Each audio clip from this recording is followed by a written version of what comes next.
देखिए, विषय ऐसा नहीं है। प्रारंभ में हॉस्पिटल से सूचना दी गई थी और हॉस्पिटल से सूचना आई थी कि एक व्यक्ति हॉस्पिटल में एडमिट होने आया है, जो कि पुलिस केस है।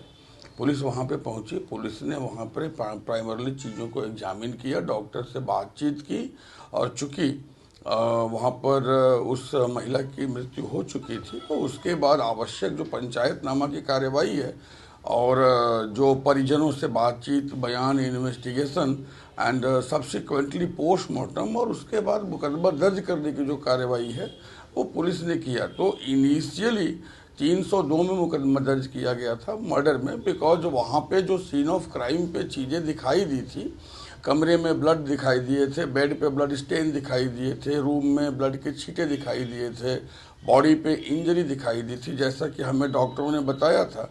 और जैसा कि पोस्टमार्टम होने के पूर्व हमारे पास साक्ष्य, तथ्य इत्यादि उपलब्ध थे, 302 में मुकदमा दर्ज किया गया था और 302 में मुकदमा दर्ज करके अभियुक्त गण जो हैं उनको हिरासत में लेकर के उनसे पूछताछ शुरू की गई।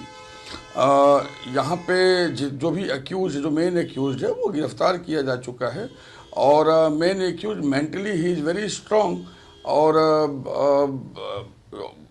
जो हमारे पास पूछताछ की मेथडोलॉजी है, जो अवेलेबल हमारे पास तकनीक है, हमने उसका लगातार प्रयोग किया है। चूँकि अभियुक्त मानसिक रूप से बहुत मजबूत है और एक अलग श्रेणी का अभियुक्त है, तो वो समय ले रहा है और हर केस में इस प्रकार की अलग अलग स्थितियां होती हैं।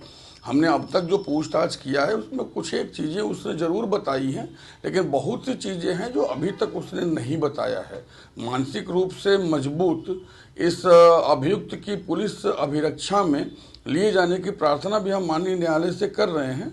उसके दौरान भी हम पूछताछ करेंगे और अगर आवश्यक हुआ तो हम इनकी ब्रेन मैपिंग टेस्ट, इनका लाई डिटेक्टर टेस्ट और जो भी हमारे पास साइकोलॉजिकल और अदर टेक्निक्स अवेलेबल हैं इंटरोगेशन के, हम सबका प्रयोग करेंगे, जिससे हम सारी चीज़ों को समझ सकें। बच्चियों का बयान हुआ है, वहाँ पे जो प्रत्यक्षदर्शी थे उनका बयान हुआ है।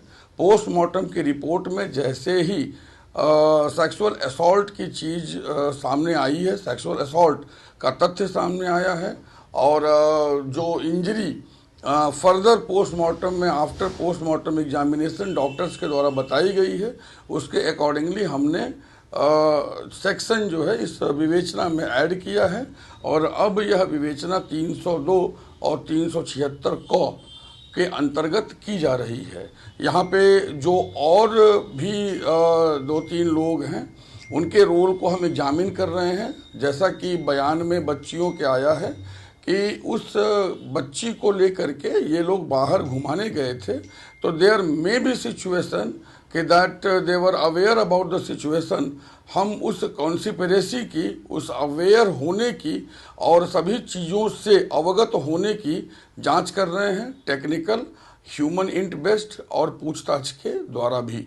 जो भी उसमें आएगा तथ्य, उसके हिसाब से हम कार्रवाई करेंगे। This is very serious case, police is very serious on this. हमने किसी भी चीज़ को छुपाने का कार्य यहाँ नहीं किया है। कानपुर पुलिस ने सभी तथ्यों पर इन्वेस्टिगेशन किया है, अभियुक्तों को गिरफ्तार किया गया है, अभियुक्तों का रिमांड लिया जाएगा, आवश्यकता अनुसार ब्रेन मैपिंग टेस्ट, आवश्यकता अनुसार नार्को टेस्ट इत्यादि भी हम करने जाएंगे। और हमारी कोशिश होगी कि इस जघन्य घटना का हम तेजी से विवेचना करते हुए इसके फास्ट ट्रैक विचारण के लिए भी हम माननीय न्यायालय के समक्ष आवेदन करें। सभी साक्ष्यों को तरतीबवार ठीक प्रकार से हम इकट्ठा कर रहे हैं। हम इस विवेचना को मजबूत तरीके से पूरा करेंगे, जिससे कि कोई भी कमी इस विवेचना में ना रहे।